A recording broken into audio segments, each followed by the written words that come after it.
Yeah, they are mixing. So basically that's why this is non-perturbative. Okay, that so the NSNS part, right, directly coupled to the fundamental strings. Right? RR part doesn't, right? But RR part actually couples to D string, okay, which is a soliton, which is not a fundamental string. So it is true that no fundamental string state directly couples to RR fields, right? Okay. I shouldn't say they don't couple to RR fields, they don't carry RR charges, right? So all couplings are through derivative couplings, like field strength can couple, okay, but RR field itself doesn't couple, okay, but these strings do, right? So that's why it's not part of it. That it exchanges also fundamental string and D string. Yes, it do. So can I ask one thing? Yes. So in type 1 theory, so we don't have B field. That's right. And can fundamental string exist without B field? Yes, fundamental string exists, but it's not BPS. It's not supersymmetric, but there are fundamental strings. Of course, type 1 string, the elementary objects there are fundamental strings, but they are not BPS states. That's why they don't have a B field. Exactly, that's right. So even though B field is not there, so they don't carry any charge, whereas BPS states always have to carry some charge. Yeah. So can they collapse to some other string? Yes, in the sense that you can create these fundamental strings, right, without violating any charge condition, right? And they of course get converted to closed strings, right? So type 1 string, for example, can get converted to closed type 2 string or closed string and vice versa. Yeah. Right? So in that sense they can collapse. That a closed string can break and mix with an open string.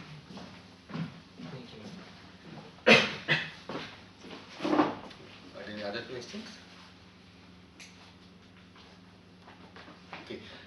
I might have missed some of your names in the email address. So this morning I had sent an email. In case you haven't received it, just send me a mail again so that I can update the list. Okay. So last time we started discussing string compactification. Okay.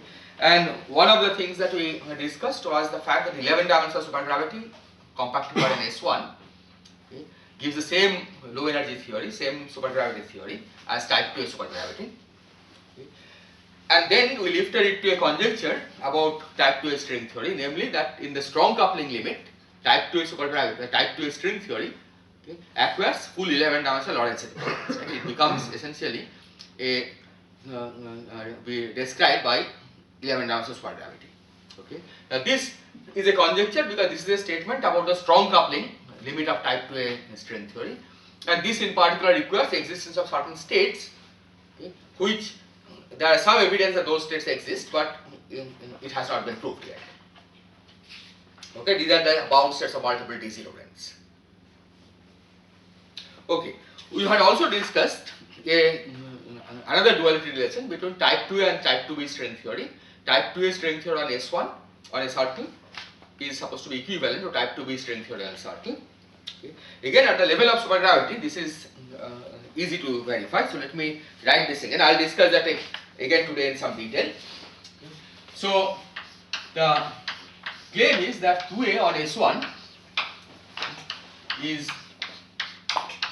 2B on S1. S1 means a one-dimensional closed space. That means a one-dimensional sphere, which is a circle. Okay. Now, if you follow the rules for dimensional reduction, okay, you will ignore basically all dependence on the compact circle, and you will get two 9-dimensional supergravities, and it's straightforward to verify that those supergravities are indeed the same, okay, by following the rules that we had discussed earlier. In particular, the type 2A YY component of the type 2A metric is related to the YY component of the type 2B metric by an inverse relation of this kind. K is an arbitrary constant. Okay. At the level of supergravity, we don't, K can be arbitrary. And the other relation is the relation involving the dilaton field.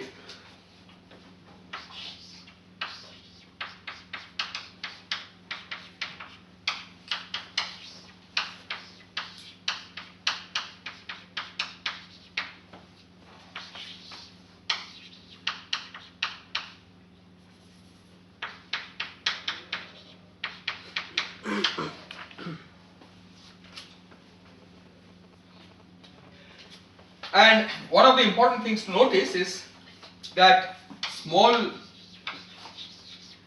e to the phi 2a, this is the string coupling, is implies small e to the phi 2b. Okay, if you keep these fixed. Why is this important? Because this is the coupling of type 2A string theory, this is the coupling of type 2B string theory. So this is one duality relation which is a weak coupling to weak coupling duality. Both theories are weakly coupled.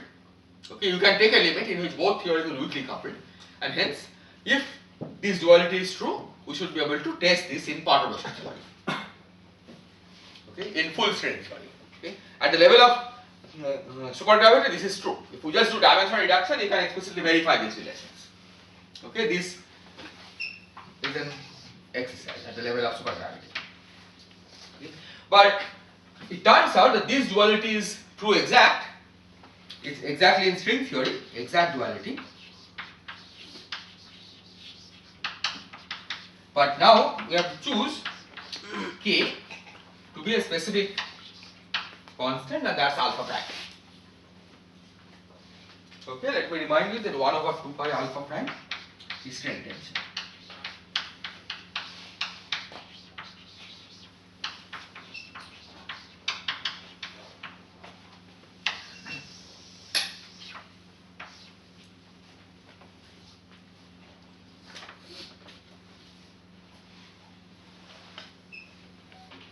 You have set the this r equal to 1 for this circle as a dimension. No, yes, I have taken r equal to 1 exactly. Okay, the coordinate radius equal to 1. Okay, but the physical radius is of course encoded in this yy component of the metric. So this is in essence r. Okay, because coordinate radius I have set equal to 1, or the period I have taken to be 2 pi, period of the circle. So is that the string metric? Yes, these are capital G will refer to string metric. Yes, so these are string metrics. Okay, now this looks a little surprising at the when you look at it. Okay, why? Because imagine that we have type 2b string theory, okay, and in this theory I start taking G to be small, okay, which basically means that the radius of the circle, physical radius of the circle measured in the string metric, is becoming smaller and smaller in the type 2b string theory. Okay. So in this limit, one would expect that the theory should become more and more 9-dimensional. It should start becoming more and more 9-dimensional, okay, because the radius of the circle is becoming smaller and smaller. Another way of seeing this is that in this limit, all the Karuzi-Klein modes, okay, the modes which carry momentum along this extra direction, they are becoming heavier and heavier because their mass is proportional to 1 over the radius of compactification. Okay.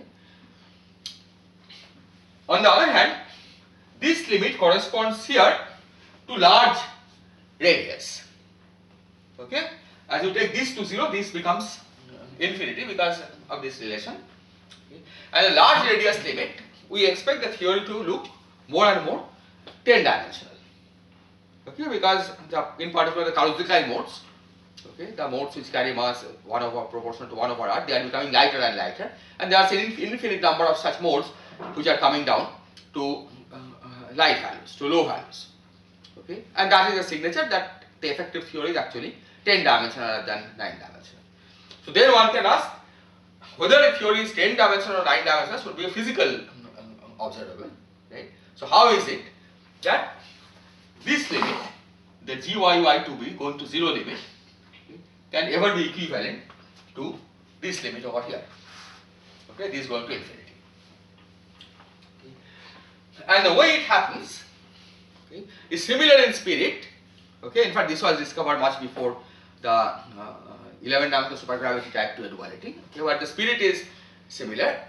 Okay, that when we say that the theory looks more and more 10-dimensional, okay, what this means is that the spectrum that we have in the theory can be explained better by thinking of this as a 10-dimensional theory. Okay, So a theory becomes more and more, starts looking more and more 10-dimensional. There are many infinite number of light states which are arising in this limit. Okay, and the light states organize themselves into Kalush-like modes of a higher dimensional theory. So if this duality has to be true, then as this goes to 0, somehow there must be extra light states which arise on this side, because there are extra light states which are arising on this side. And those extra light states should be exactly in correspondence with the light states that we get in this side when this radius goes to infinity. Okay. So here the light states are of the form, they have mass of the form n over r. Okay. So where r is basically square root of, let's call it r to a. G T A Y R.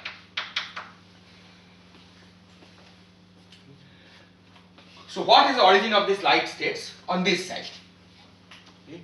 And it turns out that while in supergravity you don't have such light states, in full string theory you do. Okay. Because in full string theory, just like if you have a circle, just like you can have strings or states which carry momentum along these circles, okay, you also have states where strings actually wind along the circle.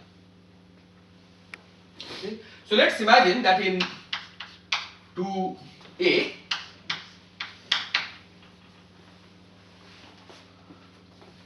let's imagine in 2A, we have taken a string that is wrapped n times around the circle.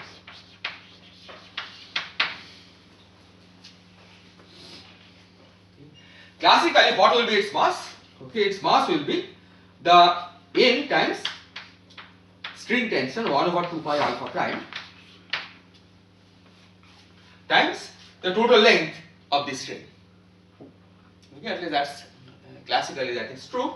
So that's 2 pi n r2a. So this, 2 pi 1 over, so this is string tension times the total length. Okay, so this is basically n times r2a over alpha prime. And in the limit r2a going to 0, all of these states will become massless.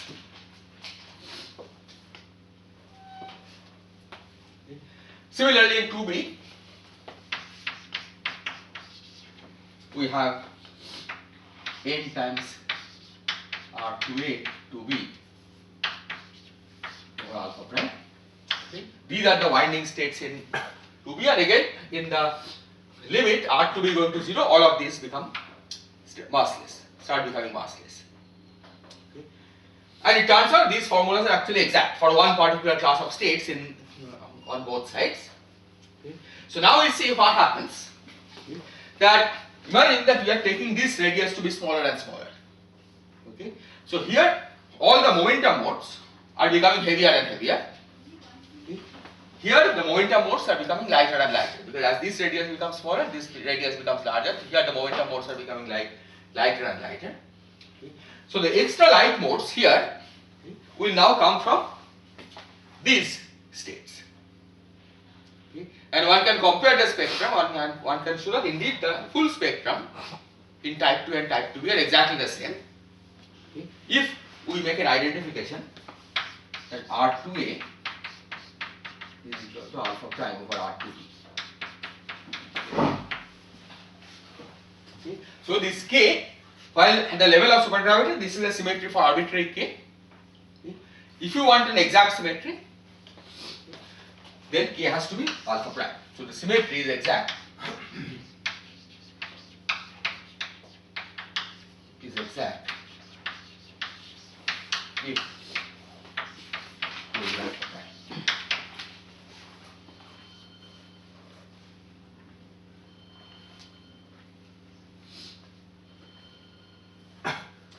In fact, one can show in this case, because it's perturbative duality, okay, not only that the spectrum is identical, okay, but also the interactions on the two sides are identical under this map.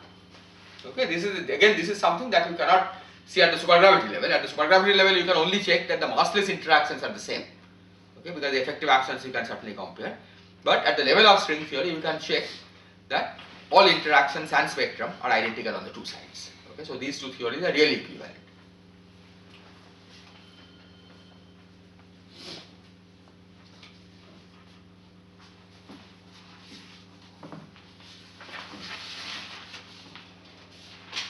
Are there any questions? Yes. This statement that the signature of having an extra dimension in a theory, I mean whether an extra dimension is opening up, Yes. is having lots of massless particles in the theory. But is the reverse true? Like No, the reverse is certainly not true. You can imagine that massless particles are coming down, but they are not organized themselves so as to look like an extra dimension. I mean, can I think that this scenario of 2A on S1 equivalent to 2B on S1 is an example where this is the reverse is not true, because there are winding mode sectors which are contributing and Yes. So in this case it is true, right? Because the extra particles are coming down and it can be interpreted as an extra dimension. See, the one, if the extra particles that you get, okay, can be organized into Kaluza-Klein modes, if all the extra light particles that you are getting can be organized into Kaluza-Klein modes, okay, of a field in the extra dimension, then it's indistinguishable from extra dimensions, right? And after all, how do we say that you have an extra dimension, right? You look at the momentum, energy momentum relation, E square equal to K square plus M square, right? That's what encodes the fact that we have something, the interpretation of a space-time dimension. Okay? So as long as the spectrum has that kind of relation and the interactions also are invariant under that appropriate Lorentz transformation in the extra dimensions, then that's as good as saying that you have grown an extra dimension. Okay? I mean, after all, in quantum field theory also, if you work in the momentum space, the only signature that it has interpretation in terms of space-time dimension is that there is a relationship that E is equal to square root of P square plus M square, with P being some d-dimensional vector, okay, and P should be continuously variable. In this sense, that is, in a sense, you can take as a definition of the extra dimension. As long as the Kaluza-Klein modes and their interactions can be organized as if it's coming from one higher dimension. Is this something special to the circle, or is this true in general? Well, it is true in general, right? I mean, for example, you can have if the modes, okay, can be interpreted as if it's coming from compactification of some other manifold, that's also fine, right? And then that as the radius of the manifold gets to infinity, you will get lots of light modes coming down. Okay? So that way also you can see extra dimensions opening up. Yes. So it's not special to the circle. Right? I mean, later on we will see that there are other examples where a theory A compactified on some manifold is theory B compactified on some other manifold.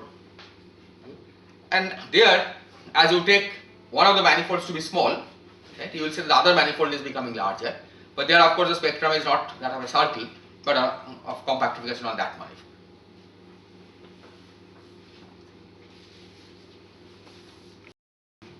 Oh, because this is the mass that you get for the winding modes, okay, and mass of the momentum modes on the 2A side is N over R2A.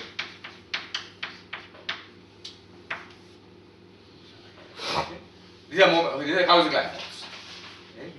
So you just equate these two, right? Because if you equate these two, okay, then the spectrum of these two will be identical.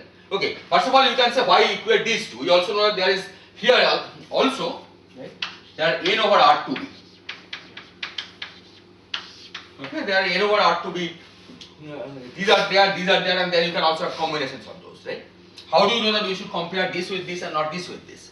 Okay. If you compare this with this, okay, and if you make a postulate that these two are the same, then as R2A goes to infinity, R2B has to go to infinity. Okay. But we know for sure that in the limit when both radii go to infinity, they are not the same theory. Okay. So it's not possible that these two theories are equal, right, with the identification that R2A is equal to R2B. Okay. The fact that these are equal with this identification is highly non-trivial, right? You have to check that the spectrum is really identical. Okay. But in this case, you can check that the spectrum is identical, okay, which is not the case if you try to compare these two. Because here, this spectrum, even though it looks formally the same, these will get contribution from dimensional reduction of a set of fields, right? Set of tensor fields, which is distinct from the set of tensor fields that contribute to this, right? Because the form fields that are there in type 2A and the form fields which are there in the type 2B, coming from the Raman spectrum, are different. Right? So their dimensional reduction will give different spectrum. Is this okay? So then you equate this n by R2B to these states. Yes, so if you equate these to this, right, and then that gives a relationship between R2A and R2B.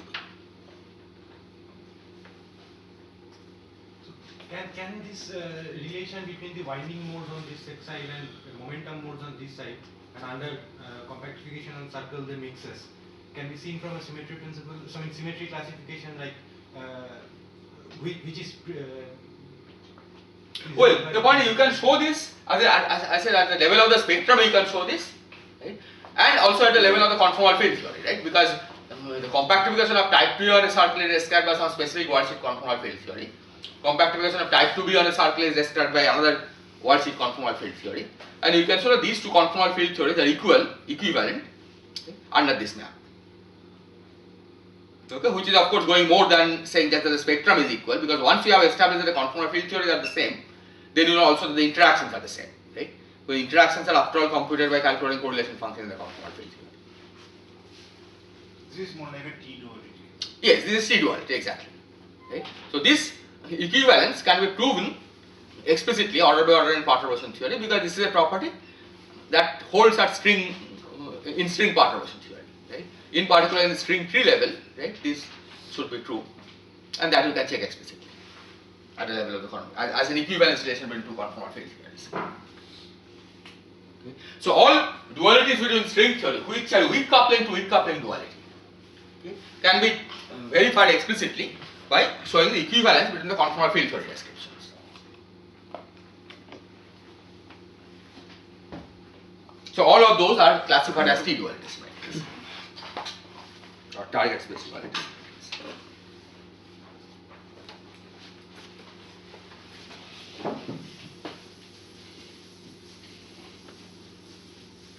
One more nice question. Yes.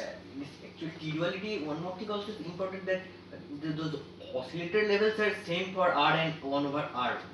Exactly. Both. That is not something we will expect for a physical rubber band. So is the reason is simply this, that this Polyakov action has this conformal invariance? That is the simplest? No, conformal invariance by itself doesn't tell you that they have to be the same, right?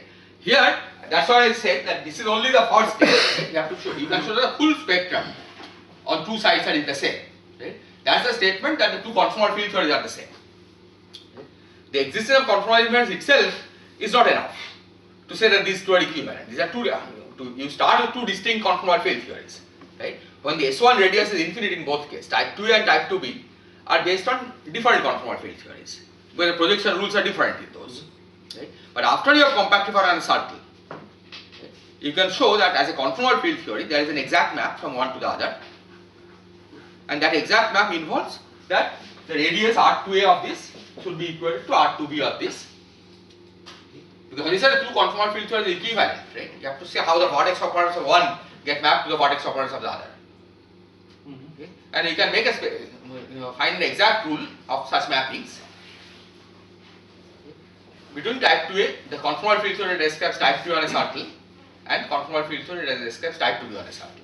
So is it something like the symmetry under the modular transformation Z going to minus 1 by Z? No, Z goes to minus 1 over Z is a conformal transformation, right? It's an SL2, part of the SL2C transformation. By Z you mean the Z of the plane. Yeah, so basically if you take a lattice and we do this transformation, then the torus that you get is conformally equivalent to, under the Z going to minus 1 by Z. But it's not that. See, this is a statement that you have a conformal field theory on the plane, right?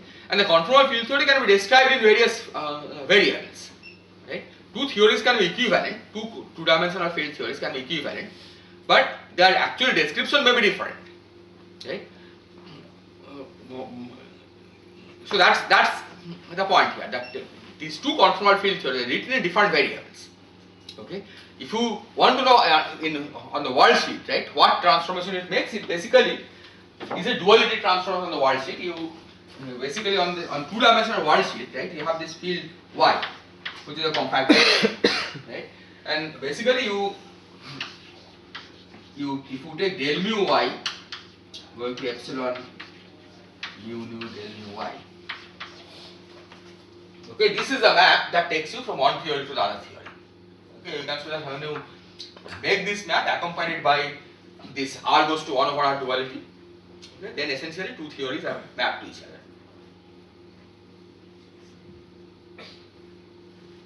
I think my question was, it suffices to integrating this momentum and winding these sectors. On the oscillator states, we do not have any further non-triviality regarding this. No, what do you mean further non-triviality? You still have to say how which oscillator state goes to which oscillator state, right? That mapping is that doesn't change, right? Well, the point is the fields themselves are changing. So in a sense, that doesn't change, doesn't make sense, right? See the y and so you have y on the one side, okay, the variable. You have y tilde on the other side, okay. So you have to say how the y oscillators are mapped to the y tilde oscillators, right? Now the fact that it may look like y oscillators yn goes to y tilde n, that doesn't mean that they don't change. You have to still make a right? Which oscillator state is going to which oscillator state, because these are different variables to begin with. Right? One is for type 2A, the other one is for type 2B.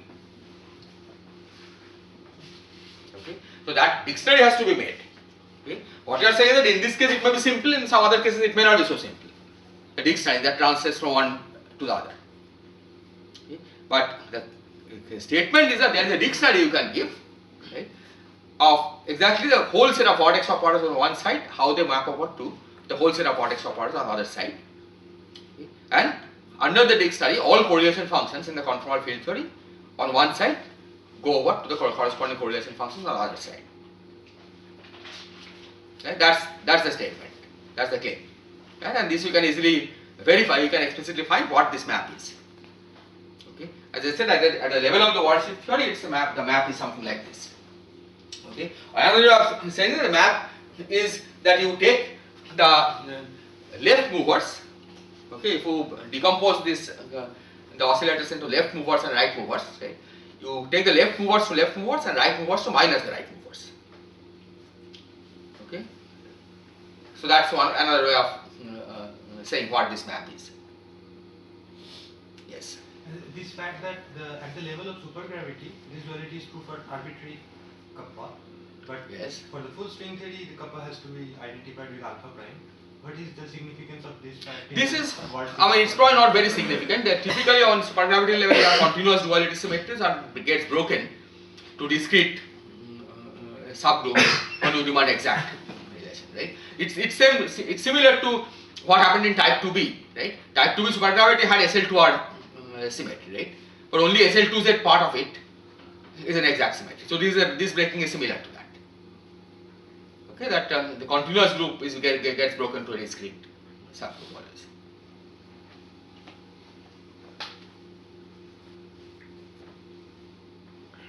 Any other question?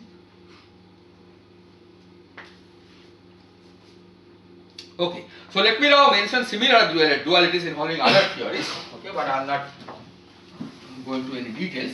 The principle is exactly the same.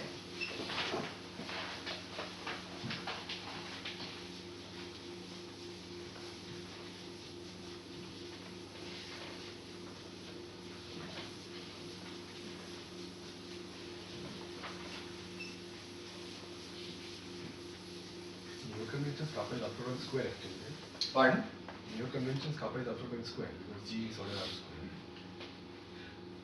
G is order, yes, kappa is alpha prime square, that's it. Yeah. So R 2A is alpha prime over R 2A, yes. That could be. So G is, yeah. So G 2A Y1 is alpha prime square over G 2B Y1. Thank you.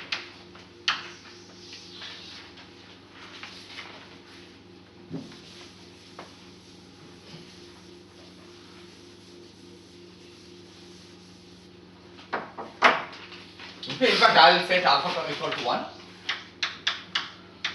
So these are just 1 over R2B and so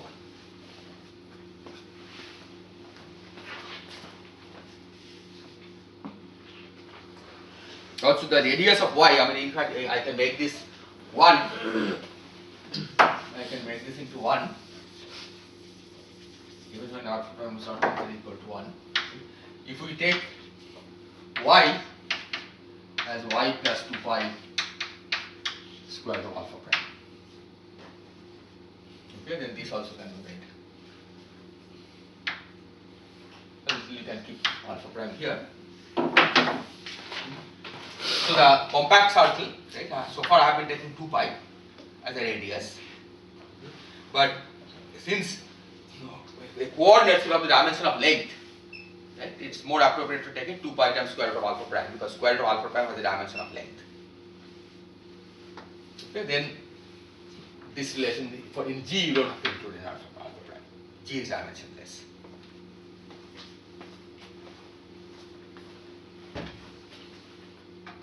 Okay, so other duality relations.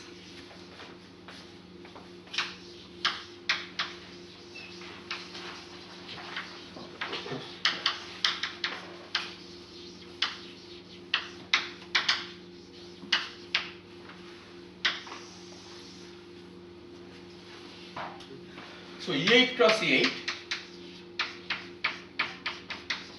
heterotic on S1 of radius R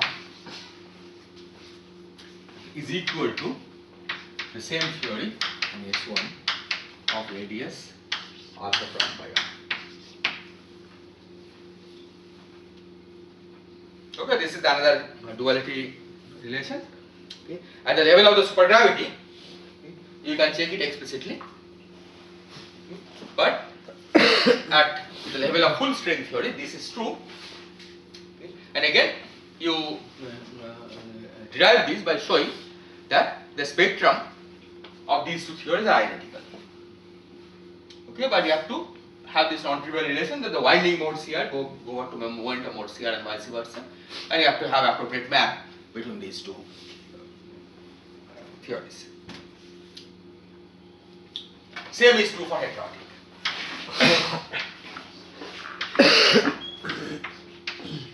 So for heterotic is solid.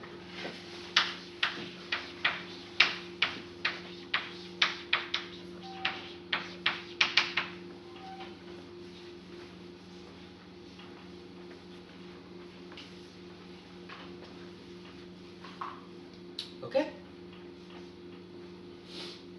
Again, you can check it explicitly at the level of string theory. But there is also another relation, okay, which is a little unexpected, okay, and that is the relation between heterotic SO32 and heterotic A8 cross A8. Okay, those two theories are also related, okay, but in a somewhat non-trivial way. So let me describe that. So to see how the A8 cross A8 and SO32 heterotic get related after compactification on a circle, we recall that we had introduced the notion of moduli fields. Right? What are the moduli fields? These are scalars whose expectation value is not determined by equations of motion. Right? Scalars without potential.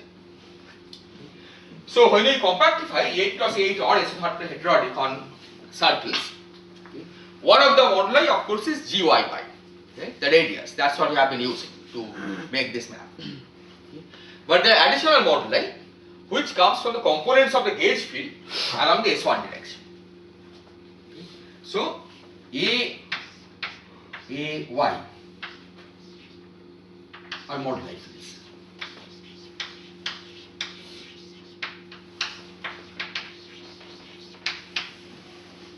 Why? Because constant AY, okay, A is the adjoint index, constant values of these, okay, do not generate any field strength, right? Because field strength is a commutator of AI with AJ, right?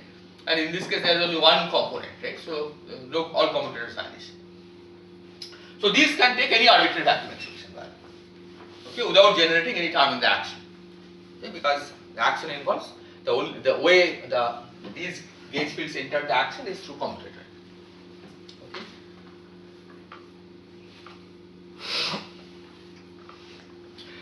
Now, the physical relevant combination is not this, but what is called the Wilson law, exponential I AAY PA integral dy.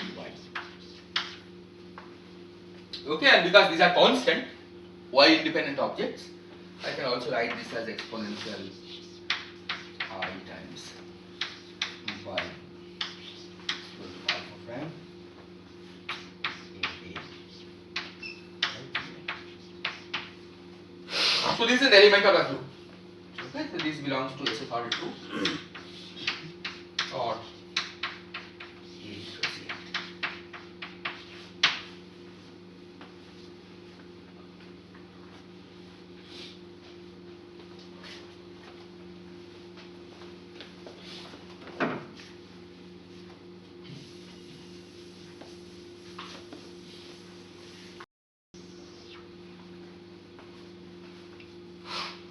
is this okay?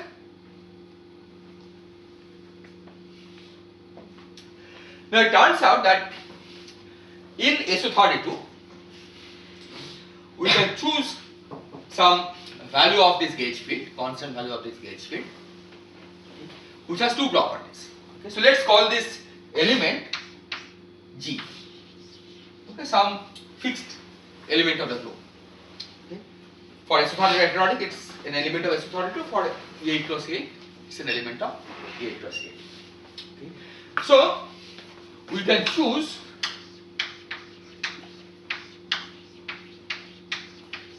G such that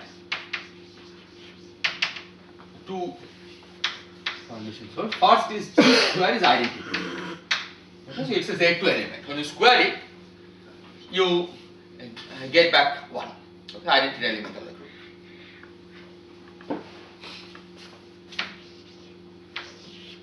By supposing we are restricting to these quantities, or we choose A. These are completely up to us, right? so we are concentrating on a subject, right? Yeah, we are considering on some specific A, okay, which has that property. There are more than one A's, right? Because given a property which has of this kind, any conjugation will also have the property, right?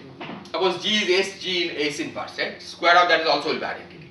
So this isn't restricted uniquely. Okay, but I am saying that there are some choices, possible choices of A, which satisfy the two conditions. One is G square is I, okay, and the second condition is that the subgroup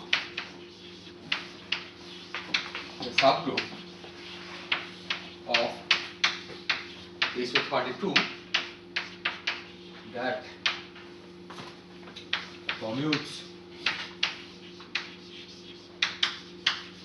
with G is SO16 times SO6.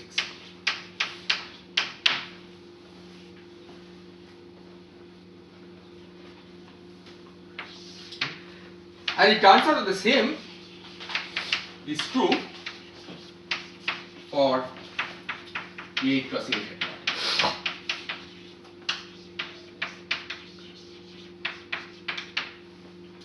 Namely, you can choose an element G of 8 cross 8 which has a property that its square is identity, and the subgroup that commutes with subgroup of 8 cross 8 that commutes with that group element is again SO16 times SO16.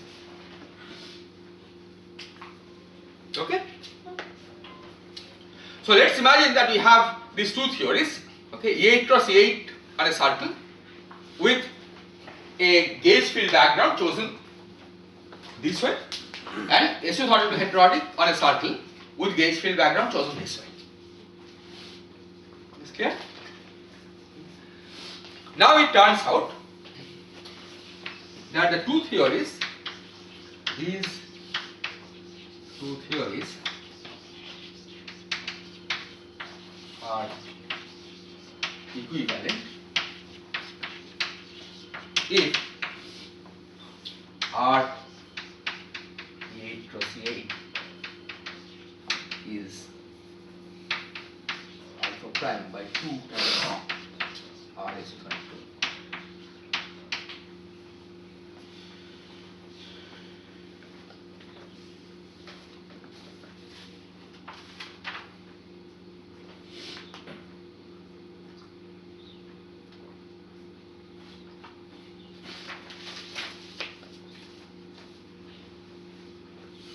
Is this statement clear? Okay. Again, this is proven by comparing the spectrum on the two sides. Okay, because you can compute the spectrum of both theories. Okay, 8 cross 8 heterotic string theory and heterotic string theory in the presence of background gauge fields. It's constant gauge field after all, right? So it doesn't do very much to the spectrum except that it puts some twist in the boundary conditions. Okay. So you can check that the spectrum of these two string theories are identical, and also it's true, this is an equivalence at the level of conformal field theory, so that all the interactions are also identical.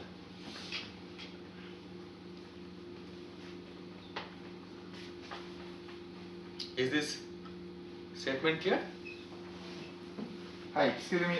Yes. E8 times E8 heterotic string has an interpretation from M theory on S1 over Z2, Yes. right?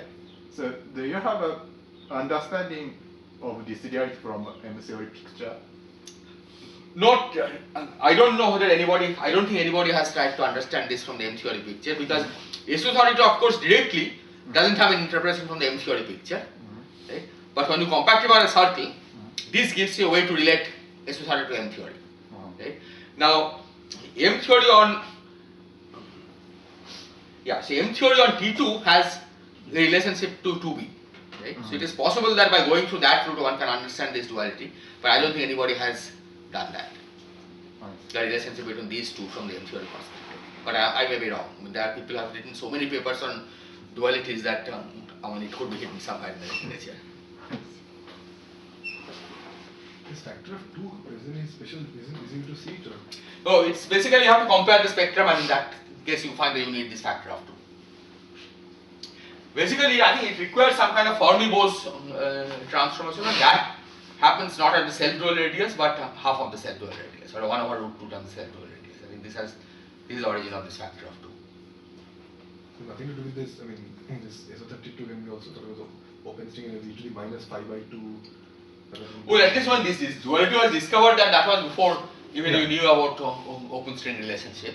But one can someone follow from because I don't know. I mean, I have not seen this understood from. just from a delay. The point I'm sure that when one actually tries to puts it in the global picture, right? This factor of 2 has some role to play. Right? It is probably considered something else that we know of. Okay, and without this factor of 2 it wouldn't work. But I don't know offhand. Okay, how this can relate to other dualities. Right? The conformal field is just away from the self-dual point. It's the radius is Yes, so when the conformal filter is away from the set dual. For duality, we had this intuitive geometric picture of this winding and momentum being exchanged. Can we have some? Yes, so here also there is similar thing, winding and momentum being exchanged, except the mass formula is slightly different because of this twist, because of this Wilson line switched on. Okay, because various momentum, for example, are now quantized not as 1 over r, as n over r, okay, but with a shift. Okay, because there is a twist as you go along the circle. Right? The wave functions are not supposed to be periodic, but they are supposed to be periodic up to a phase, a specific phase, right? So the mass formula is slightly different, and once you put all those in, you can see that the spectrum will be the same. Even in both theories, I mean, momentum changing similar way as we have turned on the same Wilson line. Well, not the same Wilson line. It doesn't make sense to say that we have turned on the same Wilson line, because in one case it's G is an element of SO32, in the other case G is an element of E8 cross E8. Right? So it's not same in any sense. Okay. Nevertheless, what it is saying is that it's telling you that if you take E8 cross E8, okay, compactify a circle, okay, then switch on various moduli, you deform the moduli, okay, and by doing that, at some point you can reach a region, reach a limit in which you get back SO32 gauge group, okay, which is impossible from normal group theory. Okay. SO32 is not a subgroup of 8 cross 8, or SO8 cross 8 is not a subgroup of SO32. Nevertheless, this is telling you that starting from E8 cross E8 gauge group, there is a path. Okay, you have to compactify on a circle. But once you have done that, there is a path that you can follow. Okay, namely, first compactify E8 cross E8 on a circle, then switch on the specific Wilson line. Okay. Then you go to the limit when the corresponding radius of E8 cross E8 go to 0. Okay. This will correspond to taking the SO32 gauge group, SO32 theory at infinite radius. Okay. In that limit, the effect of the Wilson line you can ignore. Okay, because Wilson line is something like this, right? And we can, so this is the total integral. Okay, take some finite value. So because the length of the circle is infinite, okay, effectively the Wilson line has no role to play, and you get back basically SO32 gauge group. SO16 plus SO16 is common to both E8 Yes, plus E8 and SO16 plus SO16 is common to both. Okay, that's why all throughout this moduli space, right, SO16 plus SO16 is unbroken. In one limit, when the E8 cross E8 radius goes to infinity, you get back E8 cross E8. In the other limit, when the SO32 radius goes to infinity, you get back SO32. Right? But the interpolating regime has only SO16 times SO16 that is unbroken. And this only works for SO16 and SO16, but not for anything else. Well, I mean, of course, you don't know of anything else which is fully consistent in 10 dimensions, right? So, as I said, because this is a stringy duality, it will not work for, as I said, it's not a group theoretic statement. No, but suppose that for something else it just preserves, say, I mean, SO8 times SO24 or something. I mean, it won't work, right? It has to be. Yeah, the point is, of course, you can break SO16 times SO16 on both sides. Not when you have compactified on a circle, but suppose I have compactified on two circles. But suppose on one side it is different, not SO16 or SO16, then it won't work. It's only for this choice that it works. That's it, yes, exactly. So, to follow this route, right, you have to go through SO16 times Only SO16. SO16. Yes. I mean, it could happen that from E8 cross E8 you break it to something else, but ultimately when you try to make connection with this SO32 branch, you have to go through this SO16 to SO16.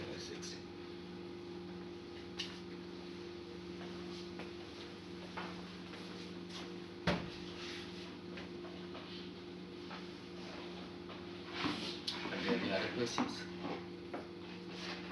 Okay. So these are the kind of relations that will never you can never prove, or it's not even true at the level of supergravity. Okay.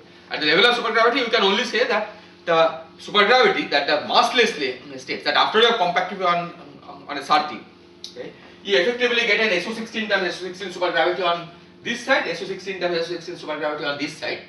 Okay. Those two supergravities you can show are equal. Okay. But for that you throw away all the massive modes altogether. Okay, which are coming from Kalman-Klein modes, winding modes, and so on. Okay. So that can give you a clue, okay, that these three theories may have some relation, but that by itself cannot prove. Okay. And if you just use supergravity, then of course you know that it's not true, because in the limit of when this becomes infinity, okay, then all lots of massless states come down. Okay. And those massless states, okay, you will only see if on the other side you include the stringy winding modes.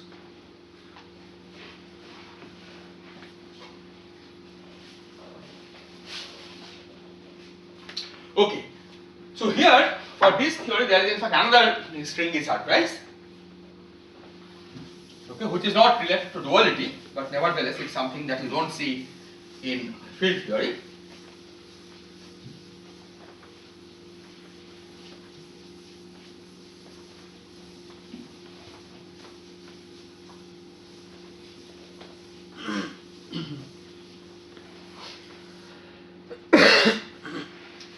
So for this again, let's take E8 cross E8 on S1. Okay, now this time no Wilson line, okay, no gauge field diagram. Okay. So you get a 9-dimensional theory, okay, effective. What are the gauge fields? What are the gauge fields in 9 dimensions? First of all, E8 cross E8 gauge field. This is there. And then you get two extra gauge fields from G, Y, mu. and G BYU. So this gives you U1 and U1. Okay, abelian gauge fields. Mu runs from 0 to 8. Here are the 8, here are the 9 non-compact dimensions.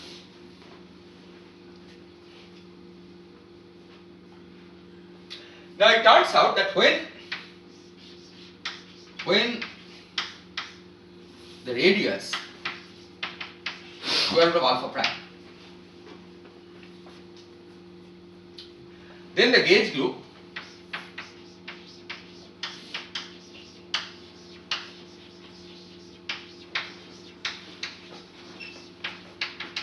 is 8 times 8 times SU2 times U1.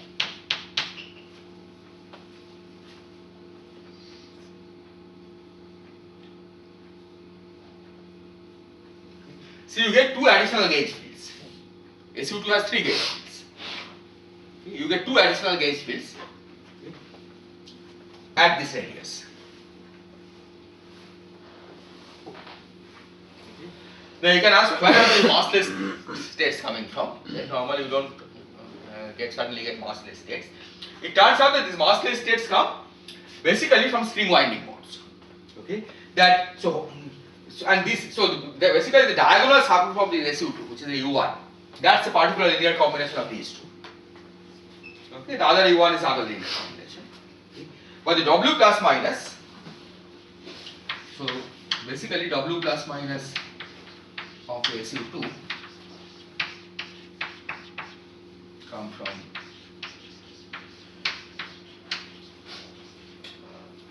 winding modes.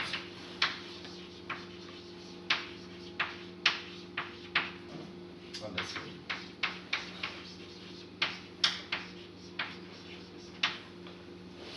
Okay, so these states are not present in the original 10 dimensions of supergravity, which you are compactifying.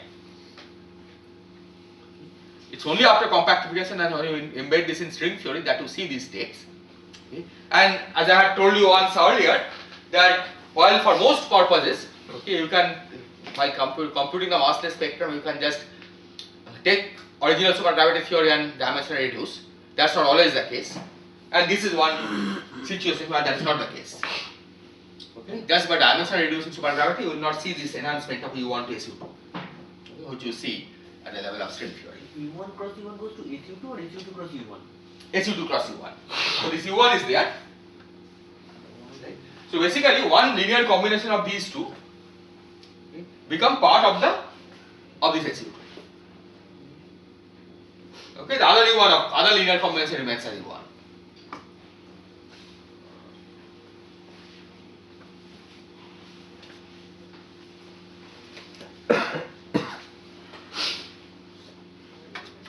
Sometimes cannot say this particular radius in terms of compactification is somewhat stable in the sense when you move from there you get extra massive states that would cost energy. So, but it doesn't cost energy, that's the point. These are still moduli. This radius is still a modulus, right? So the radius has no potential. So there is nothing which can tell you that this is preferable to the others, this particular radius. You get extra massive states, but so what? Right? They don't cause Casimir energy or anything which tells us that the vacuum here has higher energy density.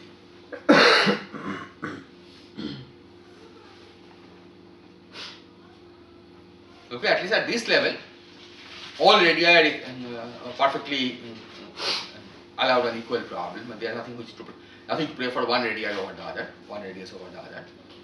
But nevertheless, for some radius, something special happens, right? This R equal to root alpha prime is one of them. So this is just the basic enhancement of the C equals 1 CFT of central radius. Exactly, that's right. I mean, if it has a regular C equal to 1 CFT, then you will get SU2 times SU2 because there will be left mover and right movers both will get enhanced. Here only the left movers get enhanced. Yeah, right mover has a supersymmetric structure, so that doesn't get enhanced.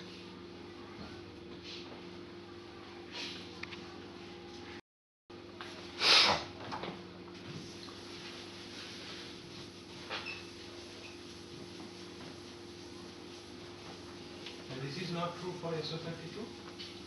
Yeah, this is true for SO32 also. I should write it down.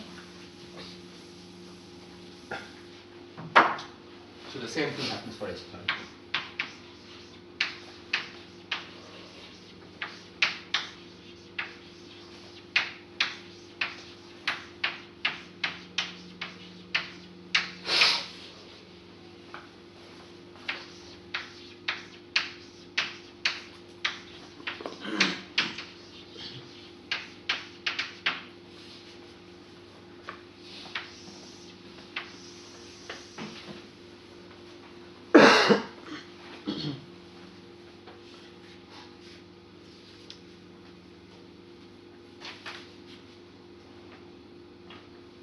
The point is, since SO32 heterotic is supposed to be dual to SO32 dual to type 1, that's a non-perturbative duality again.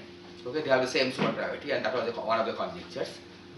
This must also happen for type 1. Okay. But there it's not visible perturbatively. Okay, it's a non-perturbative phenomenon. There are some understanding of how this could happen, but it is not something that you can see by doing string perturbation theory.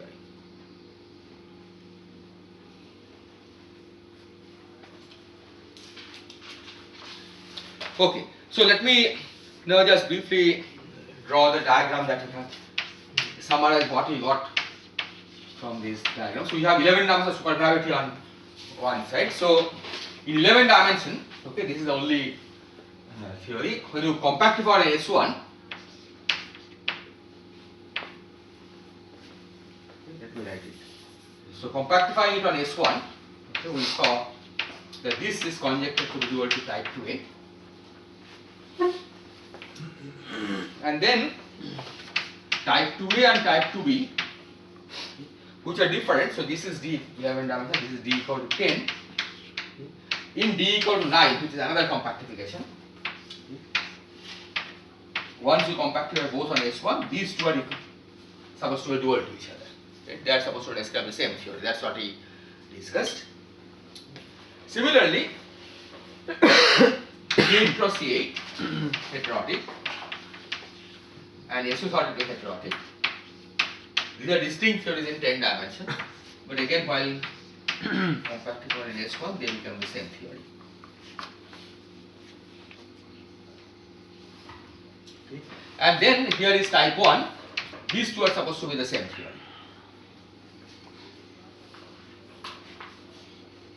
This is for the special choice of G, this one. That's right, yes. This is for a special choice of R, basically.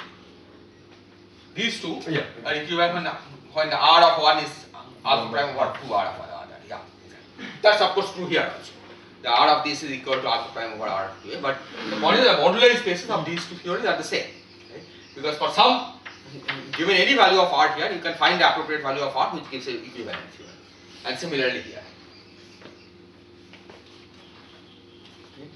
And later on we will also see that these theories can be connected. Okay, after further compactification or orbital folding. Okay. Now it looks like this is one distinct set, this is another distinct set. Okay, but these two also get connected under appropriate compactification. Okay, that's one thing I wanted to say. Okay. The other thing I want to say is that the various dualities, okay, that you are finding are not completely unrelated. Okay. And one example is the following. So by following this chain, let's look at this chain. Okay. So this says that the 11 dimensional supergravity, 11D supra or M theory, okay, whatever you call it, is on S1 times S1, which is a 2-dimensional torus, is equivalent to 2B on S1. Okay, that's so that will follow from this, right? Because 11 dimensional supergravity on S1 times S1, okay, that is dual to type 2B on S1.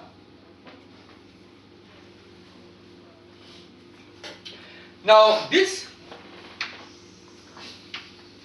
theory has a geometric SL2 set symmetry. That SL2 set is just acting as a global diffeomorphism on this 2-dimensional torus. Okay, this is 2-dimensional torus, right? So we have a global diffeomorphism which basically acts as, if we call this Y8 y9 and y10, two compact spaces, going to A, B, C, D,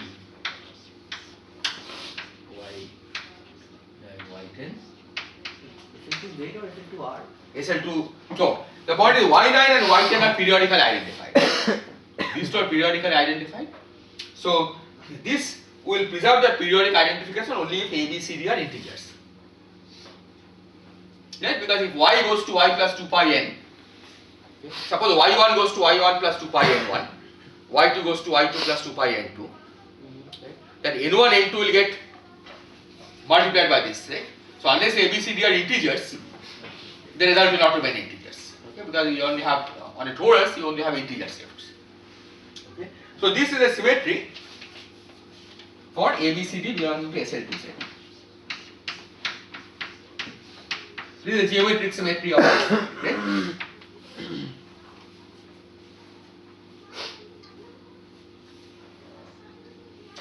And by following this chain, we can work out precisely how this symmetry will act on the various massless fields in particular. Okay, this theory is a 9-dimensional theory. Right? We have started with 11-dimensional theory, compactified to circles. So effectively, we have a 9-dimensional theory of massless fields. Okay, those are that low energy fields, and you can work out how this transformation on the internal coordinate acts on the 9-dimensional fields. Okay. For example, here one set of massless fields will come from G9 mu and G10 mu. There are two gauge fields, right? And G9 mu and G10 mu, you know how it gets transformed? It will just get transformed by this ABCD multiplication. Okay. It will act linearly on that field, and similarly for other fields. Now, 2B on S1 is supposed to have an SL2Z duality symmetry. That's a conjectured symmetry.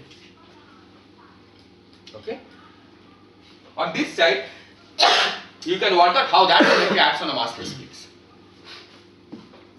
And then by comparing this action, one can show that this conjectured SL2Z action of 2B on the massless fields in this 9-dimensional theory is identical to this SL2Z action from this side on the massless fields of this theory. Okay. So what was an abstract duality symmetry in the type 2B picture? Okay. After compactification on S1, it gets identified with a geometric symmetry on the M theory side. So 2D Yes. symmetry SL2Z was in 10 dimensions. So Yes. even after compactifying, the symmetry will be there. Yes, that's right. Even after compactifying, the symmetry will be there. It will just act on the various fields, right? For example, in 2B in 10 dimension, related B and C, right? It was acting there are two form B mu nu and two form C mu nu. It was acting linearly on that. So after compactification, in 9 dimension, you will get still a pair of two forms, B mu nu and C mu nu, but you will also get two gauge fields, B9 mu and C9 mu, right? The SL2Z will act on those in the same way. Okay. So that you now compare with what you get from the M theory side. Okay, and you will find that is the geometric action on this side, okay, is identical to that SL2Z action that you get from the 2B side. Okay. So in a sense, it's identifying the 2B SL2Z duality symmetry with a geometric action on this side. Okay. Now this of course doesn't prove it. Okay. Why doesn't it prove the SL2Z of 2B? Because this is still conjecture. Okay. This is proven. Okay. This equivalence is proven, but this is a conjecture duality. Okay. The fact that there is some 11-dimensional Lorentz invariant theory whose compactification gets you to A, okay, that's not proven. Neither is this proven. Okay. The fact that 2B or the fact that 2B has an SL2Z duality, that's also not proven. Okay. So both are conjectures. Okay. Nevertheless, what this says is that if one conjecture is true, then the other one is also true, and vice versa. Okay. So there is the various conjectures are all get related under compactification. If I just reduce this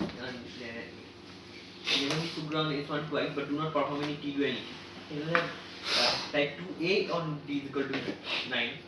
Yes. Their SL2Z will mean something? Well, there is SL2Z will not, well, of course, it's present, of course, it's the same theory, right? But the origin of that SL2Z is non-perturbative. We don't see it directly from type 2A, right? But that SL2Z is there, because type 2 or S1 has an SL2Z. Right? So this SL2Z from type 2A perspective is somewhat surprising. It just happens to arise after compactification. Okay, after compactification, and once you have restricted to massless spectrum, you find that it seems to have an additional enhanced SL2Z, which was not there to begin with. 2B it's natural. That 2B it's more natural. From that 2B it's still not more natural. I mean, 10 dimension that we discovered by inspection, right? You don't have a deeper understanding or proof of that SL2Z is really there. Yeah, all you can do is that you can study various consequences of the SL2Z and test it, right? For example, the SL2Z will tell us that because there is a fundamental string in type 2B, right? Its SL2Z transformation is something, right? And now we know that that something is this D string. When the SL2Z duality was first proposed, one didn't know what that object was. Okay, one knew that for SL2Z to be correct, there has to be something which is dual to fundamental string. But these strings were not discovered when this duality was proposed. So, one more question. Yes. So in this E8 cross E8 this thing, Yes. is it the same as in bosonic string theory? In the special radius we had U1 cross U1 enhancing to SU2 cross U2. Exactly, that's it. So it's the same mechanism. And because the left movers and right movers aren't same, this one doesn't get enhanced to SU2 cross U2. Exactly, because right movers here, right, have both bosons and fermions. Right? The words with fermions, there are some additional GSO projection on the right moving sector. So basically, what happens is the extra gauge fields, we should have gotten made these U1 also to SU2. Right? Those extra gauge fields are GSO ortho, so they get projected out by the GSO projection. Right? So you don't have those, but on the left moving side, you have the full set of spectrum to enhance it to SU2. But the mechanism is the same as for bosonic string theory. Sir, is there any relation between those two theories in D equals 9? The two sectors, I mean. Which two things here? D equals 9. Yes. So at that level, we are having two disjoint sectors. These two disjoint Yes. sectors. Well, the relationship is that if that type 1 is obtained as some kind of orientifold of type 2B. Right? The orientifolding is not a compactification. Right? You have to take type 2B and mod out by some distinct subgroup, and you get type 1, right? So that is one of the relations. Okay? But if you want to see it as a result of compactification, okay, then the first place you can see is when you compactify compactify down to on a product of 3 circles. Okay, when you compactify this on the product of 3 circles, not one circle, okay, that will be a 7-dimensional theory. Right? So heterotic string theory on T3 is conjectured to be dual to the 11-dimensional supergravity compactified on K3. Okay, K3 is another manifold which we will be discussing later. So that will be equivalent to 4 compactification. 4 Compactified and 4-dimensional compactification, exactly. So K3 is a 4-dimensional space on which you compactify. Okay. The point is the reason that at the level of circle compactification, the reason that we don't see this duality is because the number of supersymmetries is different in these two sectors. Right? Here you know that there are 32 unbroken supercharges. Right? And compactification in S1 doesn't kill any supercharge, right? As we had discussed earlier. And here we know there are only 16 supercharges in all of these theories, right? So by circle compactification you can never get equivalences.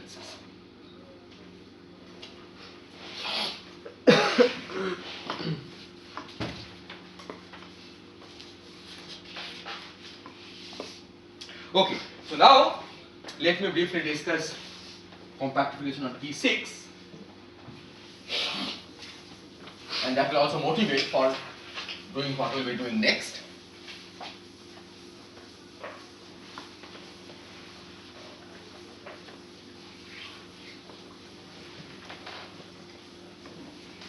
So even though we said that we will be discussing compactification in general, not necessarily focusing on getting 3 plus 1 dimensional theory, okay, although that is our eventual goal. Okay. Let's see what happens when we go all the way to 3 plus 1 dimension, okay, by following this technique. and that means that we compactify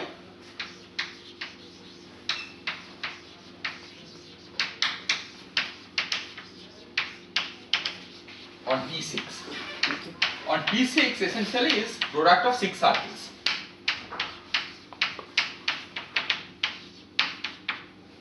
Six circles.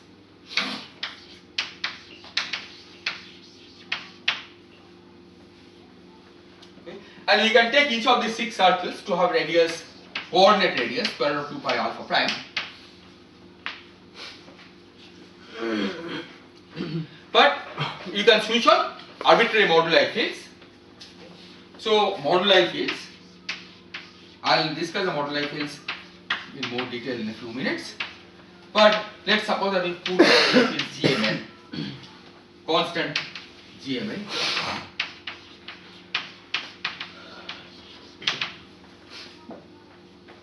GMN running from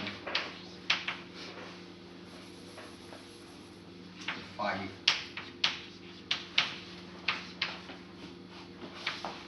5, 6, 4, 9.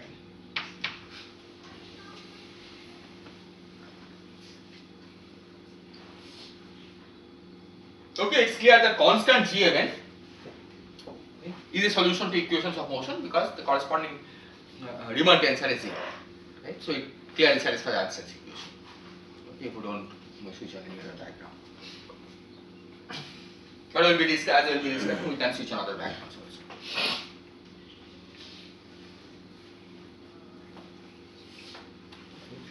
So now, leaving aside the spatial points in the moduli space, where you can get these extra massless states, just like we saw, we got an extra SU2 as central radius. Right? But leaving aside those, okay, if we work at a generic point in the moduli space, then we can get the massless spectrum simply by taking the original 10-dimensional fields, okay, and assuming that they don't depend on these compact directions. Okay? That's the standard dimension reduction procedure. Exactly like what we did on S1. Right? On S1 compactification, we just said that nothing depends on S1 coordinate, right? And you got a theory in 9 dimensions. You can do the same thing to get a theory here in 3 dimensions, or in 4 dimensions. Okay? So, generic values of GMN gives you 3 plus 1 dimensional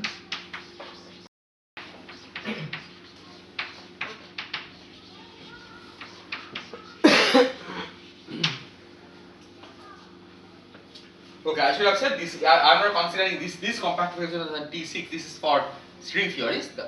Okay, one of the 5 string theories. If you start with M theory and if you want to go to 3 plus 1 dimension, you compactify on T7. Okay, 7 circles. But the analysis is the same. Okay. So this you can determine by explicit analysis. Okay, the same dimensional reduction procedure that I described. Okay, you can define the lower dimensional fields.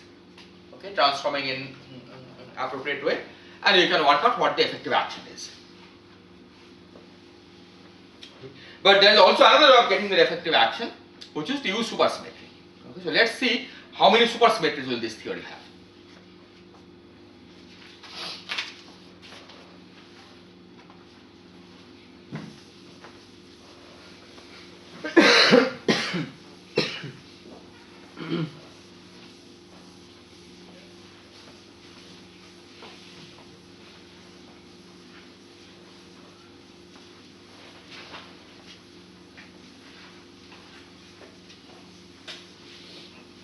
One question for compactification, do we need to consider only trivial bundles of the compact manifold on 3 plus 1 dimensions, or there can be some non-trivial, or we can have a non-trivial bundle? Yes, you can have, but we are considering now the trivial case, right? Because switching a non-trivial bundle will correspond to non-trivial gauge field strength, right? We are not going to. In fact, right now we have set all the gauge fields and everything else to 0, right?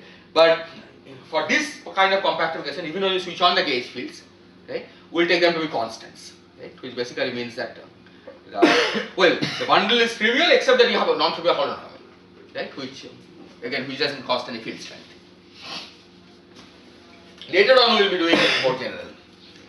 Okay, when you of course also relax the condition that is T6. Okay. So 2B or 2A,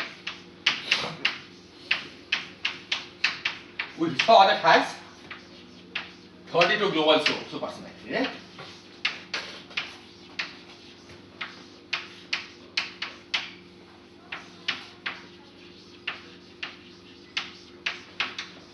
Let me remind you the global supersymmetric transformation parameter is basically a solution to d mu epsilon equal to 0. When there are no other background except metric.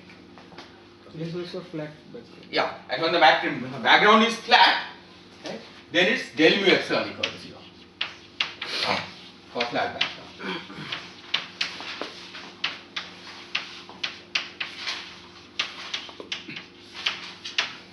So basically any constant epsilon will do.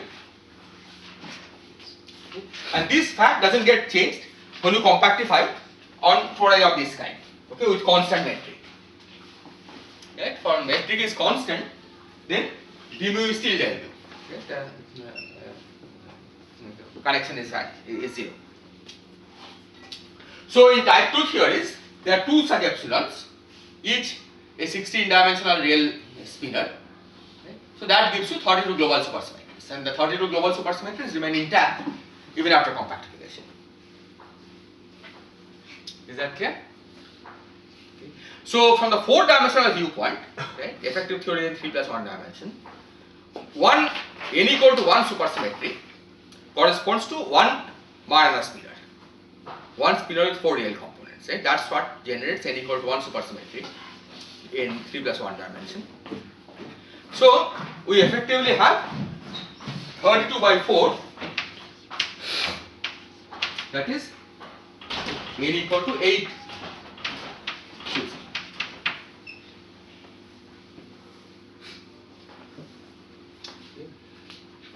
And in 4 dimension, theories with n equal to 2 supersymmetry, okay, with 2 derivative terms in the axiom are completely fixed, is just n equal to 8 supergravity. Okay, that's a unique theory that you can write down purely from supersymmetry, okay, without knowing anything about where it came from.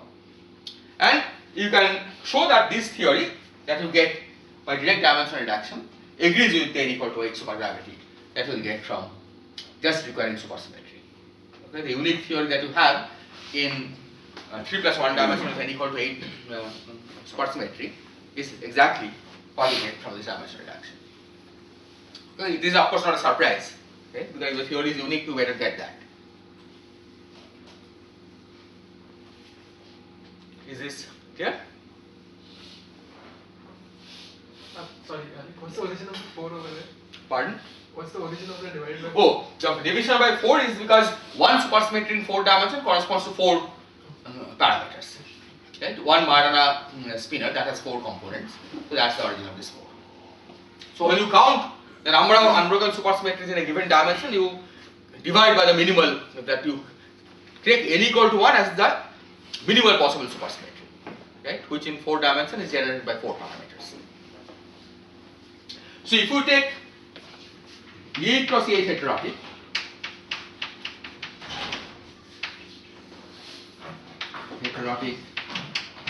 S with 42, heterotic or type 1, and again dimensionally reduced, we get each of these have 16 supersymmetry parameters, supersymmetry transformation parameters. Okay, so you get 16 by 4, that is n equal to 4 supersymmetry.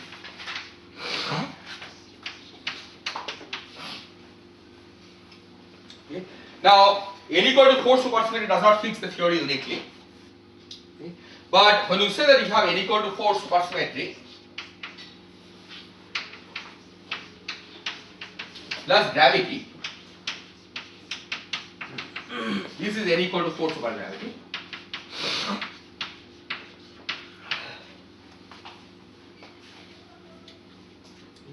It still doesn't fix the theory uniquely, n equal to 4 supergravity.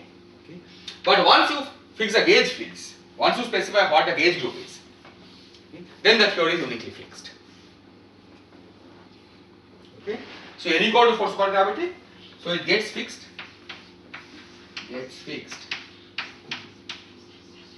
by a gauge group.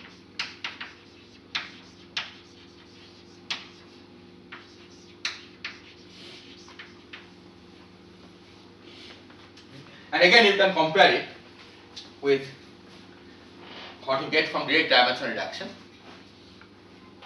And you can say that the two theories are the same. So what you get from direct dimension reduction on this side is exactly what you would get if you didn't know anything about 10-dimensional theory, but just wrote down the theory of n equal to 4 supergravity with certain gauge group. Okay, you get exactly the same theory. So for any gauge group, you have a consistent n equal to 4 supergravity. Exactly. That if you take any which has 16 unbroken global supersymmetries, that's important. Right? Otherwise, we have something called gauge supergravity, n equal to 4 gauge supergravity, where the supersymmetry is not realized globally. Okay? So, because you want a theory, okay, which admits a vacuum, the trivial vacuum, but fields are set to 0, where all 16 supersymmetries are unbroken, right? Where you have to solve this equation. And that theory is unique once you specify the gauge group. Okay, the other theory which is this called gauge n equal to 4 supergravity. Okay? They have local supersymmetries, 16 local supersymmetries, but they don't have a global solution like this. Okay? No vacuum where d mu epsilon is 0.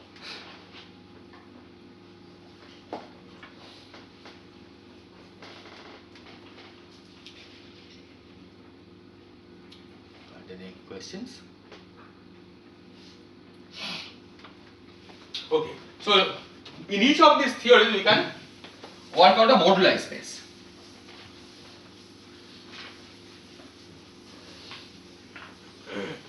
And these play an important role throughout string compactification, so which will be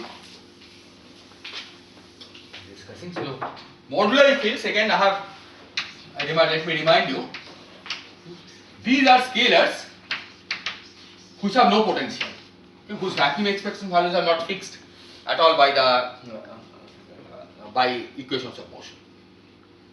Okay, so each of these theories have a set of moduli fields. Okay, scalars whose vacuum expression value is not fixed. Okay. So the common ones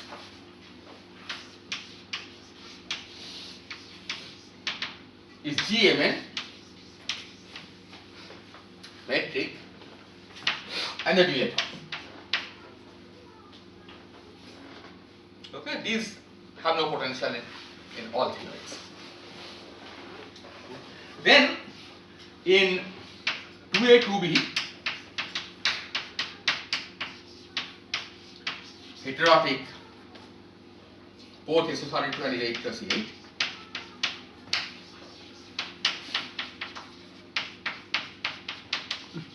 We have BMN.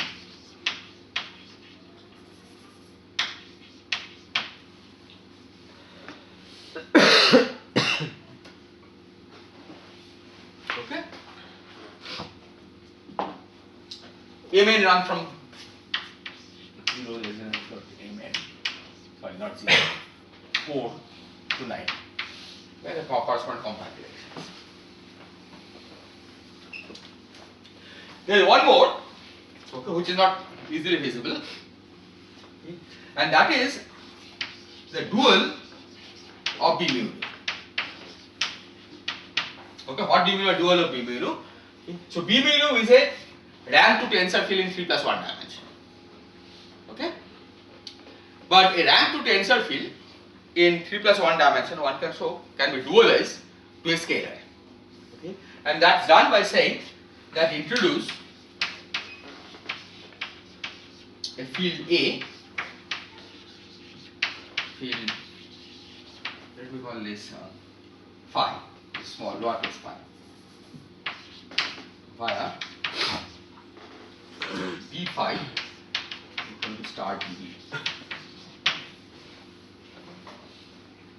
Okay, this is roughly the relation. So dB is a 3 form in 4 dimension. It's a 3 form because B is a 2 form. You take the Hodge dual. Okay, we discussed that contraction is epsilon. You get a 1 form, okay, and that you identify as d phi. Okay, so this is a rough relation. Okay, there are some additional, so these are the linear level, there are some non-linear terms that you have to add. Nevertheless, you can always dualize a two-form field into a scalar. And the vacuum expression of the scalar is not fixed. Okay, it's not fixed for a trivial reason that this scalar gets introduced only through d phi. Right? So constant phi has no is never fixed. Okay, constant part of phi is not even determined by this equation.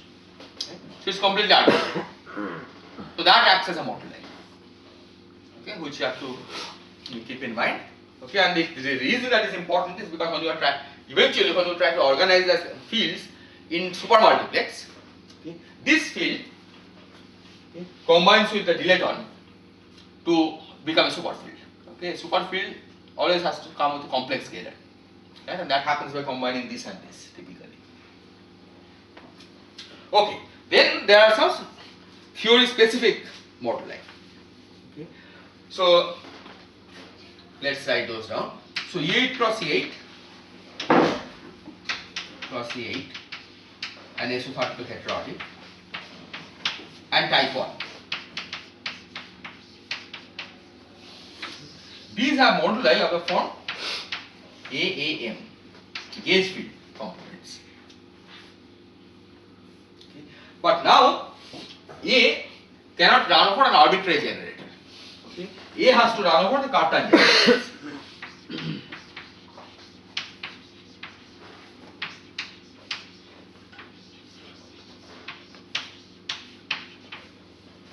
You will probably also the type 1 in the DNS list, right? In the dual Yes, I am coming to that. So I'll write that. So type 1 doesn't have a B, it has a C. The Raman fields. Right? So far I have not listed any of the Raman fields. Okay, but those will also come. Okay, so the reason that it has to belong to Cartan subalgebra, okay, is because for different m's, right? Suppose m equal to 5 and m equal to 6. Right? Now the commutator can be non-zero in general. Okay, unless they are forced to commute. Right? AM, okay, AM with AN, okay, has to vanish, otherwise it contributes to the field strength. Okay, so you can force the commutator to vanish if we take these two run over only the Cartan generators. Okay, then by definition the commutator is 0. Okay, so now Raman fields.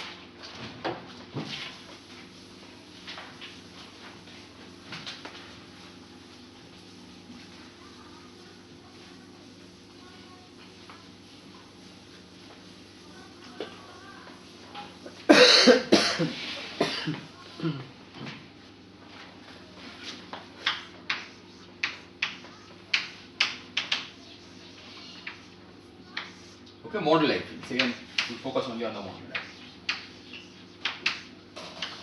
So in 2A, we have C1 M, C3 M and P. Okay, 2A has 1 form and 3 form gauge fields, but there is also dual of C3 M mu. Exactly as the dual of B.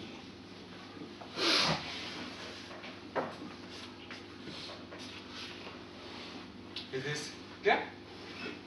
These two are clear, right? This is a scalar, right? Set of scalars, this is a set of scalars.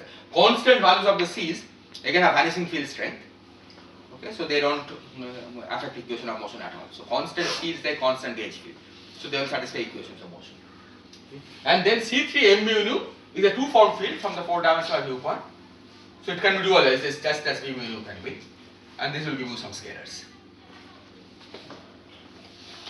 2B has Raman field, which are C0, C2 Mn, C4 Mn PQ, C2, the dual of C2 mu.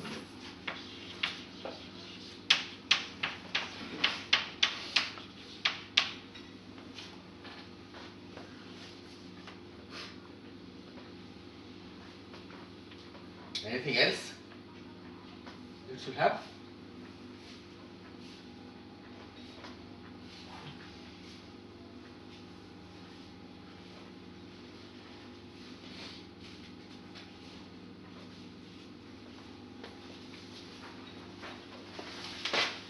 Dual of C4. Dual of C4. So C4, so dual of C4 Mn mu u. You have this, right? Okay. But actually it doesn't. Okay, any guess of why it doesn't? Yeah, because C4, the dC4 is self-dual, right? So basically you consider dual of C4 Mn mu nu that you get are basically these fields. Okay, because of the self-duality relation. Okay, so these you don't have to include.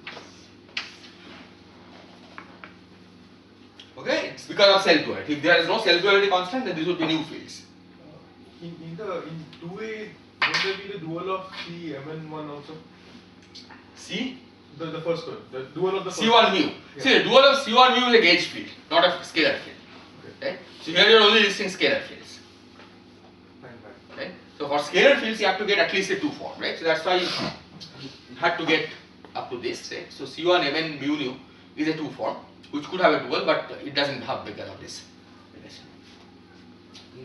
And in type 1, we have basically C2 Mn and dual of C2 mu nu.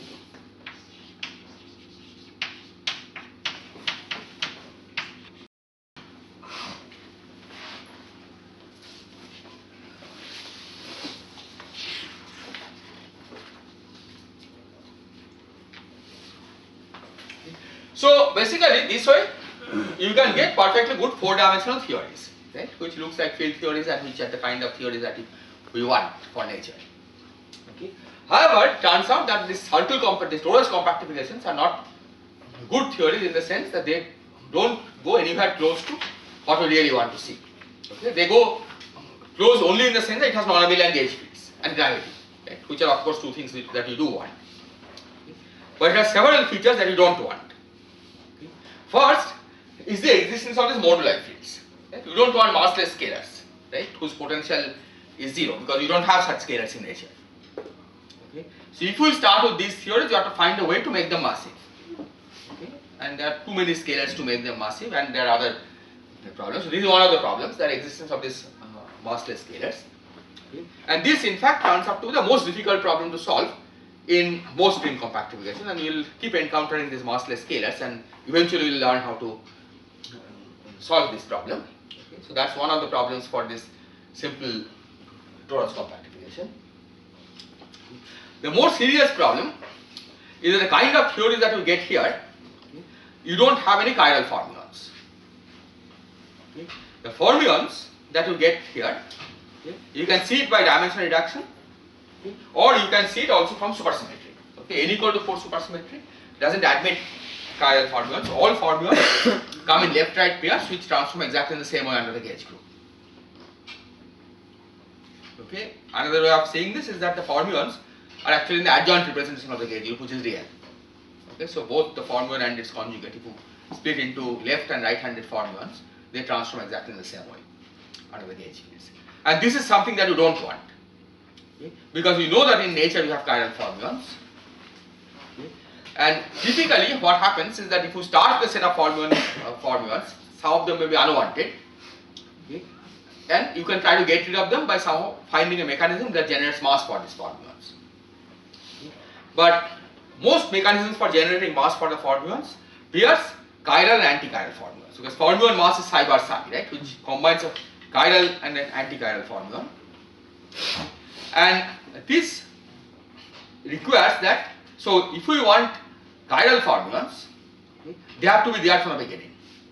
Okay, because fermions get mass in chiral pairs, chiral anti-chiral pairs. Okay. So if you want some fermions to be left over after giving them masses, okay, either there has to be chiral fermions from the beginning, okay, or whatever fermions get left over are always paired into chiral and anti-chiral pair, right? So you don't, the chiral and anti-chiral fermions transform in the same way. Okay. So typically to get a realistic theory or even a semi-realistic theory, one has to start with a theory which has chiral formulas. Okay. And this basically means that you have to have a theory with at most n equal to 1 supersymmetry in 3 plus 1 dimension. Okay. Because n equal to 4 doesn't have chiral formulas. Even we'll see that n equal to 2 supersymmetric theories do not have chiral formulas. Okay. So then we have to learn how to get theories with lower number of supersymmetries, and that will be our goal for the next few lectures. Okay. We'll see that it is possible to compactify and get theories with lower number of supersymmetries, but you have to go beyond these torus compactification. Okay, and so the more next class of compactifications that we'll be studying are what are called Calabi-Yau manifolds, compactification on Calabi-Yau manifolds. The spirit is the same. Okay. We take this 10-dimensional theory or 11-dimensional theory and take some of the internal directions to be small and compact. Okay. But those will no longer be as simple as products of circles.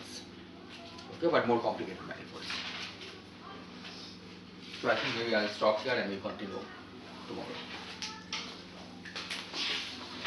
Oh, the other thing is on Friday the lecture may have to be postponed. Okay, but we will want to do it on Friday only. So one possibility is from 4 to 5:30, but if there are seminars we can make it from 5:30 to 7. So you can find out if there are any seminars. I mean, is there any objection to either of these two slots? Then I'll try to look for seminar this thing and then fix the schedule accordingly. Okay, so I'll send out a mail giving the exact details.